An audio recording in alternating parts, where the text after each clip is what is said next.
JBR Podcast. Wake up and check it out. Where the music and life connects. Let's go. Today we got Simon Jarrett on the podcast. He's the guy behind some of the most sought after amps and pedals in the guitar world. We're going to talk about how he got started, his journey into the gear world, what keeps him creating all this awesome stuff. But before we get into talking about your pedals, Simon, let's talk about the Kingsley amps, because I've been using your amps for almost 20 years now, and every gig I play, no matter where I am, I get complimented on my tone. And the first thing awesome. I want to know is, are you still making amps? I mean, well, hey, James.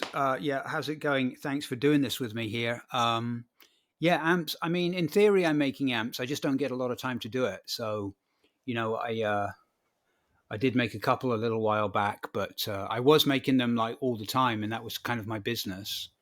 And then a few years ago, I got into this pedal building business, and that just turned out to be, you know, a better business for us and easier to set up and run and stuff. And it just made more sense.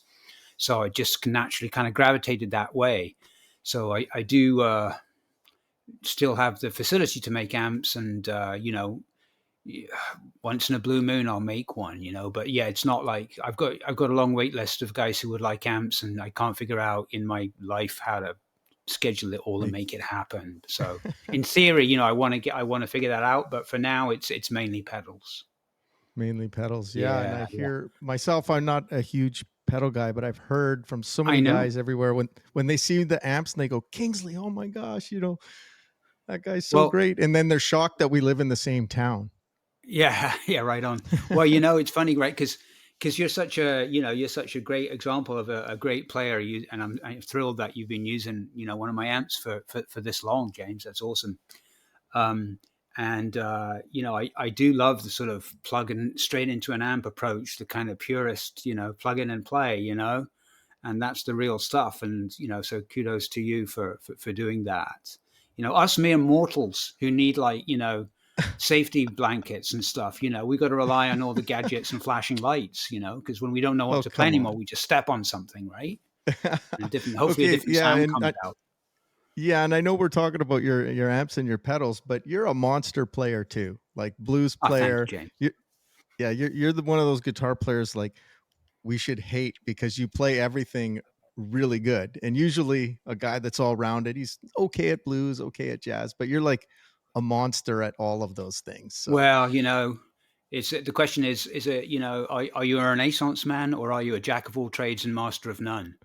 And I think it's probably the latter. But no, I think you're like a master of them all. That's what's disturbing to a guy like me. Because I wish. No, what I really like and really respect about your approach is that, you know, you know what you do and you do it really well. And so it just sounds authentic, and everything's like you mean it, right? So that's and that always comes across, right?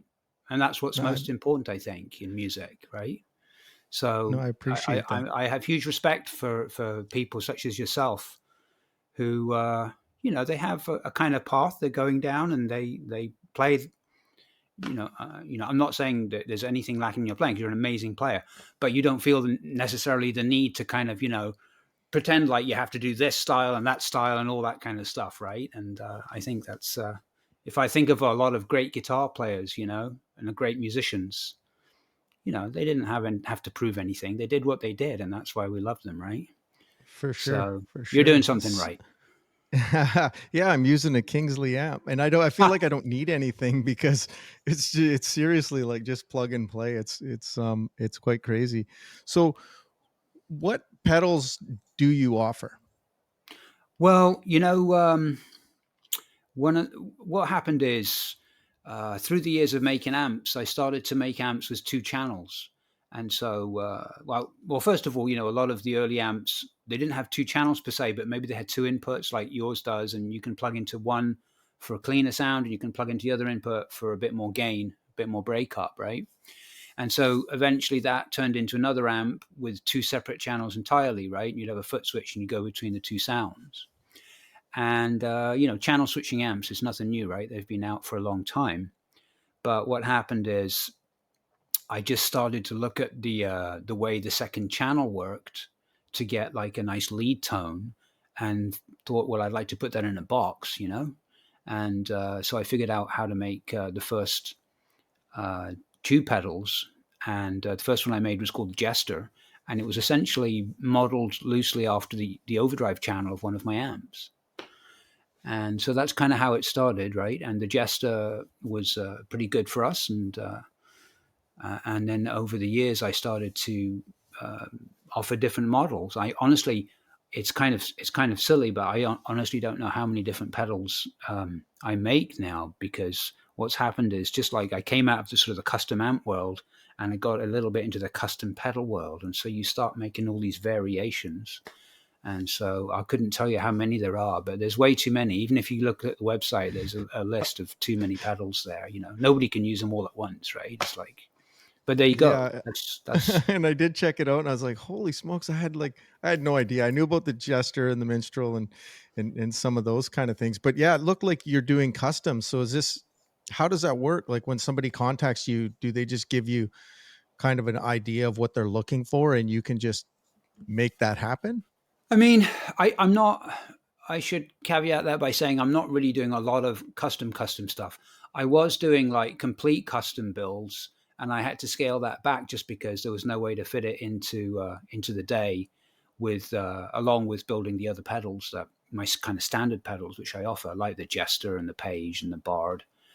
And so the custom pedals, basically, usually what would happen is, either I would have an idea for a different product, and rather than going out and getting new enclosures made by a metal fabricator or something, I just use an existing enclosure and stick a faceplate on it with some new labeling, and come up with a new design. And that was sort of like a custom pedal. So sometimes that's the way it works. If I want to bring out, test a design, I'll make a pedal using that method, so I don't have to invest in, I don't have to invest in the fabrication and all that stuff. But other times what happens is customers will contact me and say, hey, you made me a Page a couple of years back, and I really like it, but do you think you could do this? I want a little bit more extended top end, or I want a little bit less mids or whatever. So sometimes I'll go, yeah, I can probably do that, and if it works out well, and if it's different enough, that can sometimes become a new product itself. So nothing was planned, right? It's just like things just happen, and people would email me and stuff, and I'd come up with these different models. Initially I was just doing all my own designs, overdrives, boosts, a tremolo. And then after a while, I started to make preamplifiers, which were sort of inspired by classic amps, like preamps modeled after Fender Blackface amps, and after Marshall Plexi amps and Vox AC30s and stuff like that. So now we have a whole line of preamps, which are essentially the front end of these classic guitar amplifiers. And guys will take those and they'll run them into a power amp, or these days, because everybody's got a computer and an audio interface, a lot of people are recording at home, of course, and so they'll use them as a recording tool. So they'll plug the guitar into it and off into their interface and into Logic or something, and as long as you have some kind of speaker simulation software, or maybe hardware, there's lots of devices out there which do that as well, then you can get pretty good tones direct, without having to even plug into an actual amp. It's kind of heresy, I know, not to actually plug into a real amp, but unfortunately, that's the way the world's going, James. I don't know what to say. It is, and I work in tech outside of the music industry in terms of web development and app development and marketing and all this kind of stuff. But I've never really done much of it on the music side of it, so I understand tech. But yeah, it blows me away that you can hear some of these digital sounds that you can't even tell the difference of whether or not it's a tube amp on a stage or going through a computer. Yeah. I mean, we've all got our biases and stuff like that, but I'm still like pretty much a pretty diehard kind of tube amp guy, so even though I offer these pedals, they still have tubes in them, and the ideal situation for me is you still plug them into a real tube power amp. It's just that I'm splitting up the parts of an amp into separate units, right? So if you think of a guitar amplifier as a preamp and a power amp and a speaker, right? So I'm just allowing you to kind of access those bits separately, right? A modular approach. So guys will take different preamps and either they'll plug them into a dedicated tube power amplifier and into their choice of speakers, or sometimes they'll do, like I say, they'll run into a cabinet simulator and then run it front of house like that. You know, people like silent stages these days, and they don't want, you know, you go into bars these days and you don't even know there's a band on stage, you know, because you can't hear it except through the overhead speakers. It's kind of weird. But yeah, so there's all sorts of applications for these devices. But yeah, I'm still, you know, as much as the digital world is amazing, and there are some great studio tools, I'm still kind of, even though I make all this stuff, I still like the old school approach best. Stick a mic in front of an amp, you know? Yeah, for sure. Yeah. And your ears are like way more sophisticated, I think, than mine in terms of, you know, all the tones that you're getting out of things. I've, you know, played the same guitar and basically your same Kingsley amp since probably, I think it was 2005. You lent me that amp when I opened for the T-Birds at the Commodore, because my amps had all fallen apart, and I was like, I need Is a that new what amp. And happened? Yeah, thanks for reminding me of that. Wow, yeah. Yeah, I took that. I can't remember. I think it's the one maybe Chris Rowland has right now, or Yeah, one of maybe. those. Chris has the very first Kingsley I ever made. Yeah. Then that's the Yeah. one, because It's all beat the up and it looks 112, kind of strange, right? But it's and kind of it's red. a unique one. It's red. Yeah, it sounds kind of Yeah, cool, you know? yeah, Yeah. yeah. I think that's the same amp. And then when I played the Commodore, I was like, holy, that's the best tone I've ever felt, and I never looked back. Awesome. Well, that's great. Yeah. Yeah. Well, I really appreciate that you know, you came to me and I got to make you an amp, and that you're still using it. That's a thrill for me, because, as I say, Yeah. big respect And to you and as I don't know well. if you remember, but I have two, because I had the Deluxe 30 Yeah. all in the combo, and then Yeah. that got stolen with That's my right. guitar. And Yeah. then I came to you, and that's why I asked if you were making amps, because that was probably around the time you maybe were making the transition to pedals, because there was a major long wait list and you didn't seem to be doing it as often. But you made me that Bailey 15 Right. head and then a Okay. 212 cab. I Okay. wanted Yeah, that's right. to Yeah. so now I still have both, Excellent. and Good play man. those. But Cool. yeah, and getting back to your pedals though, which is your most popular pedal? I have a pedal called the Page. Let's see. Here's one, and it's a 3-knob pedal, gain, volume, and tone, and it's basically like a boost slash mild overdrive. And the nice thing about it is it's got a nice feel under the fingers. It feels kind of like you're plugged into a tube amp. And if you have amps which sound really good at a certain point, which is sometimes maybe too loud, it's nice to put this in front of the amp, and you can set your amp a little bit quieter and use this to get that kind of feel and slight compression, edge of breakup kind of when you dig in sound, right? So it's a fairly subtle pedal, but it's super popular for us. It seems to work well for people, and yeah, that's it. That's probably the most popular one we do. Wow. And then what are some of the other pedals that you're moving, that and what do those do? What are the use cases Yeah, for I've got those? too many variations on the same theme, I have to confess. So let's see. So after the Page, I've got a pedal called the Minstrel, which is just like a sort of medium gain overdrive, with gain, volume, treble, middle, and bass. And that's kind of like a middle of the road overdrive pedal. Has quite a bit more gain on tap than the Page. And then I have the Jester, which has an overdrive circuit, and then it has a separate clean boost circuit. So you can run them individually or you can combine them. Then I have the Bard, which is a tube tremolo.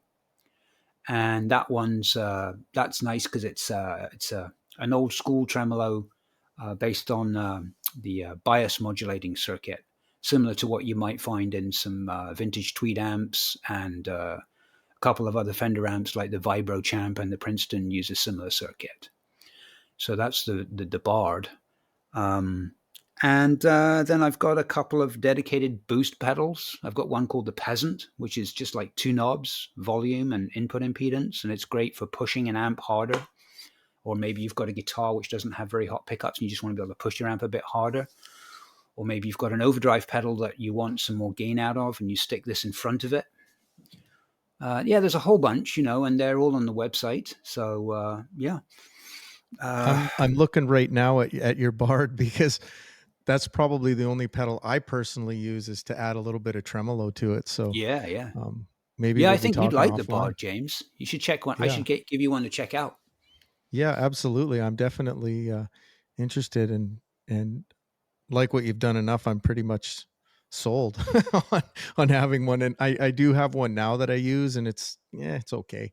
Oh yeah, Gets right me on. Well, there's gets me so through the many live too, shows. right? That's the thing about the pedal market. It's kind of crazy. It's just like, it seems like it's saturated because everybody and their uncle's making pedals. It's like other sort of internet businesses that you can get started relatively easily and try to make a go of it. And I've been lucky that the products that we make are a little bit kind of niche. They're a little bit different than your average pedals because they have tubes in them, and a lot of people and manufacturers don't want the hassle of going down that. There's various things that you have to do to put tubes in pedals, and so probably scares a lot of people off. And other people go, well, I don't need tubes in pedals. I've got tubes in my amp, so it's all good. Yeah. But there's tons of great solid state pedals and tremolos out there for sure. Yeah. Which one do you use?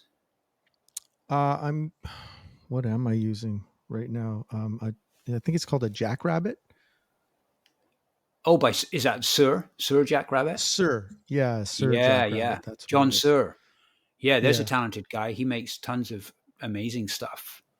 Yeah. Yeah. Yeah. Cool. I tried a bunch out, and again, I don't know a lot, and I just tried out what was available to me at the time and thought, oh, that one sounded the best for me. And Right. Yeah. That's, I'm sure that's a great one. I have no doubt, because pretty much everything he makes is really good. yeah. And everything you make is really great. Well, that's why I'm going to be coming and check out one of those Bards. Yeah. You should check it out anyway. Yeah. So Cool. yeah, like as we mentioned before, you're a guitar player and you play a bunch of different styles of music and stuff. So like, what was your background that got you into, making amps that ultimately got you into the pedals? Yeah. Well, when I was in high school, I was tinkering a little bit with electronics. Back then, well before internet days, I'd buy like electronics magazines and look up little electronics projects, like how to make a headphone amp or a fuzz pedal, and I had a friend whose brother was good at that, and he knew how to solder well and stuff, and got some tips from him, and just started there. And then you get the bug, and you start making stuff, and then you start swapping pickups and guitars, and so then that just kind of never went away. All the time I was just mainly wanting to really play guitar, so I was always a guitar player, but that was kind of a fun side thing that I would do as well. And then over the years, I was doing a lot of teaching and gigging out here. We moved out here when I was in my early 20s, I guess. And then I started tinkering again with electronics. And I used to do a lot of fixing of old Fenders and Voxes and Marshall amps and stuff like that on the side. And eventually I just started to, in fact, but pre-internet era, my folks were still in Europe. At the time they were living in Belgium, but also in the UK. And we'd make trips over there, and we couldn't really afford to go back and forth as a young family. So what I do is, when I got over there, I'd buy up an old Vox AC30 for a pretty good deal if I could find one. And I'd bring it back here. I'd have to do work on the amp, like change the filter caps and check it all out and stuff. And then I'd sell it if I could, and hopefully make something to, put towards our flights. So I was doing that a little bit. And that's kind of really what kickstarted the sort of whole interest in amps. I started to buy and sell these amps and learn all about what makes them tick, And so then that led to me eventually gutting some amps that were no good anymore and starting to build my own circuits in them. And and that eventually I started to make pedals and amps. And named them Kingsley. I didn't know what else to call it because that's my middle name, so it seemed appropriate. So there you go. Okay. Yeah, I was going to ask where Kingsley came from. So it comes from your middle name. That's Right. cool. Yeah. There's some sentimental stuff there. And at what point did the Kingsley amps, kind of blow up to where, because people are waiting 6 months, 12 months plus to get an amp. Yeah. I mean, well, honestly, I mean, what happened is what kind of put them on the map at all was I had made a handful of them, and then I sent one to Guitar Player magazine back in 2001. And that was when I just started to make the Deluxe 30. And I sent them a Deluxe 30 and waited months and months and nothing happened. But eventually they reviewed it and they gave it a really good write-up. And that was it. That kind of really helped out, and then all of a sudden we had phone calls and a few people started sending us checks in the mail and stuff like this, and suddenly we were like, oh my goodness. And, we didn't have a website or anything. And so we had to figure out how to put it all together, and it just happened, Yeah. So then I started to make these Deluxe 30s, and eventually that turned into some other offerings like the Deluxe 32 I was describing before. I went to a 2-channel amp, Then I came up with the Deluxe 50 watts, 2 6L6 tubes rather. And it just expanded from there, and it just kept going and going. And that's kind of how it all started. And then and what made you transition into pedals from doing that? I don't know what made me do it other than, I was using pedals at the time, and I had I had been using a Tube Screamer, and I had a Proco Rat and a few other ones, and an Ibanez delay pedal and stuff like this, right? So I had a few pedals that I take to my gigs, and I was making these tube amps. And as I say, then I just kind of figured, well, I've always liked the sound of tubes overdriving. So how could I kind of just put that in a box and put it on the floor and be able to put it in front of a cleaner amp, so I could just step on it and get nice tube overdrive. And so that's what made me make the first pedals, right? And that's what hence brought about the Jester overdrive pedal, which became our first one. And that's all really. I was using pedals, and I figured, well, there was a couple of other tube pedals on the market. There've been some over the years, right? Like, for example, the Tube Driver, which is a very famous pedal, tube overdrive that people like David Gilmour and Eric Johnson have used and continue to use, I think. And then Matchless had the Matchless Hotbox. There was a few other ones. There was a Gaiatone one. I think even Ibanez had one back in the day, and Maxon. So there was a few other people doing it, So I just decided to give it a bash, and it worked out, and it wasn't that hard to do, So here I am, years later, still doing the same old thing, I love it. Driving the neighbors crazy, oh. testing pedals every day. And I love how you're just like, and it wasn't that hard to do. It's not like in a way it's a certain thing, you got to kind of know what you're looking for tonally, and you got to figure out how to make it happen. So there's a little bit of circuit design and understanding of electronics, but it's not like rocket science. It's not like it's way simpler, in terms of circuit design than all the digital stuff that's going on. It's really like what I do is I take simple circuits and figure out how to tweak them as much as I can, like to the nth degree to get a certain effect. Like the Page pedal I was showing you, right? It's a super simple circuit, right? But if you get it right and you do it well, I know what to expect from an amp when it's working right, and just like you do, how it responds to the touch, right? And so I wanted, even though I was going down this pedal route, I wanted to maintain that thing that musicians and good guitar players appreciate. It's not just about the sound, like we were talking about how you can get all these amazing digital products, and sometimes you can't tell the difference between that and a real amp if you're just listening to a recording, right? Mm-hmm. But I think where they're still perhaps missing out a little bit is in that feel thing under the fingers, Yeah, there's something to be said for finger tones, and they'll say 90% of your tone is in the hands, but it is in the gear too. When you go out and play, what's your favorite pieces of gear in terms of amp and pedals? Like, what's your setup when you go out and play a gig? It varies a lot, honestly, I don't gig very much these days. I wish I would gig some more, but I've just got to make that happen more. That's my own fault, really. But when I do go out and gig, I usually take way too much stuff because I make this stuff and I figure out, well, I'm going to go and use it, So people think I'm crazy bringing all this gear into the venue. But I've got a couple of different pedal boards. I was using this massive one for a while and I scaled that back. I've got a smaller one now, but it's still got a bunch on it. So it has a preamp on it called the Juggler, which is like modeled after a Dumble ODS amp. So that's kind of my main tone in that pedal, which then pushes a power amp. And the power amp I use is actually, like a lot of guys, they have amplifiers which have effects loops. And so if you have an effects loop on your amp, it's got an effects send and it's got an effects return. Well, the effects return is an access point into your power amplifier. So what you can do is you can plug these preamps into the return, and that way you can get different preamplifier sounds directly into the power amp. So I usually take one of my amps, which is a full functional amp on its own, but I tend to run my pedals into the effects return. So that way I have control of everything on the floor, right? So I got a couple of pedals. I got that. I got the Bard. I've got a delay pedal.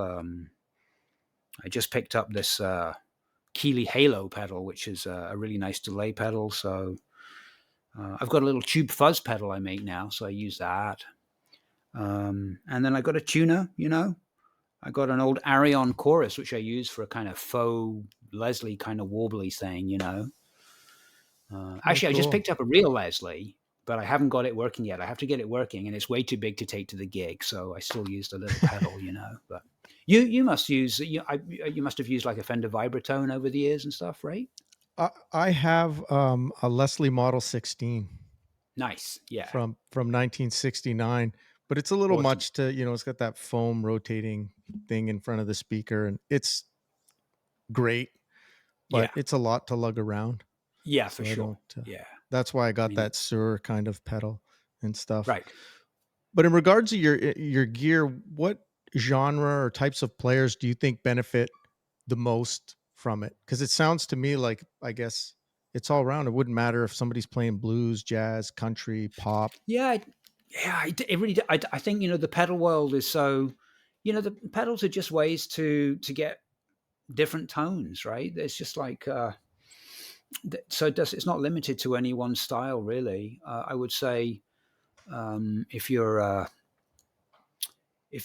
certainly if you're the kind of player who's playing a variety of music, and you have to, like, if you're in a cover band and you have to cover different tones, then usually those guys have quite a few pedals. If they want to carry, they might want to cover anything from sort of Jimi Hendrix to Van Halen to Eric Clapton to whatever, right? So they use pedals for that. So your regular gigging top 40 star guitar player, but also just any gigging musician, be they blues players, like Matt Schofield uses our pedals. He's a blues player, right? Joey Landreth, and those guys get great tone, and they're great blues players, well, Joey Landreth isn't necessarily a blues player, but definitely a lot of blues in there. And I don't know of pretty much any. There's very few guitar players who use no pedals. I mean, I know that you don't really use pedals much, but so there are people. I mean, I think probably Carlos Santana. I don't think Eric Clapton uses a pedal, does he? I don't know. I saw him play earlier this year in June in France, and I think he just plugged straight in his amp. Sounded that way anyway. But so there are people who don't use any pedals, for sure. I don't know. Maybe jazz players don't really use them, like traditional jazz players. Mm-hmm. I mean, guys who do more modern stuff or kind of fusion-y kind of stuff, like Schofield and, Larry Carlton, Robin Ford, and all those guys, they definitely are heavily into pedal land. Yeah, for sure.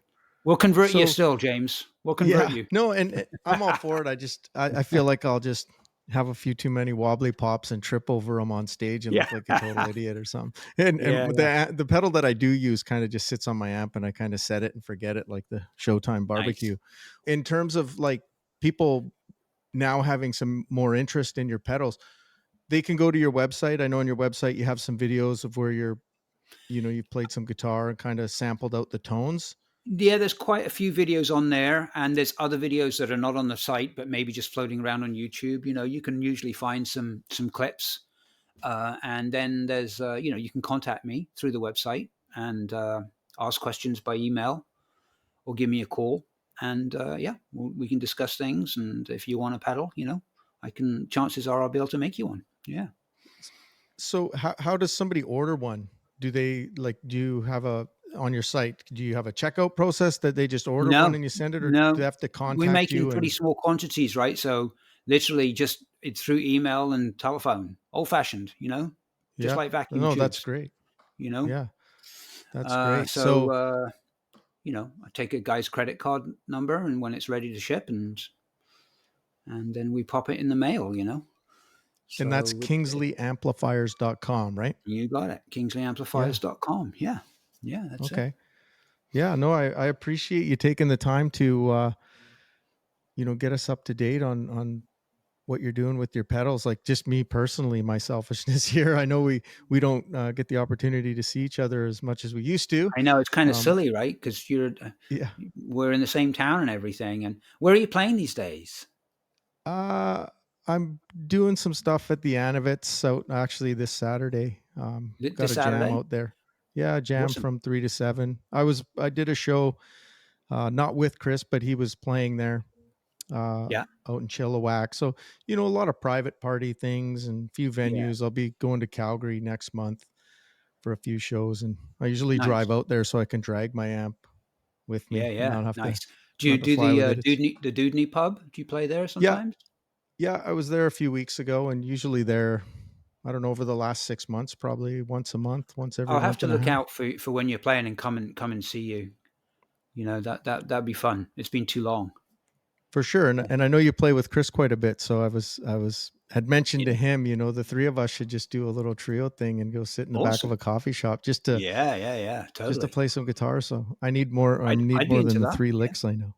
That'd be a lot of fun. Yeah, for sure. So KingsleyAmplifiers.com, they can get a hold of you, check out some of the tones that are going on, as well as YouTube.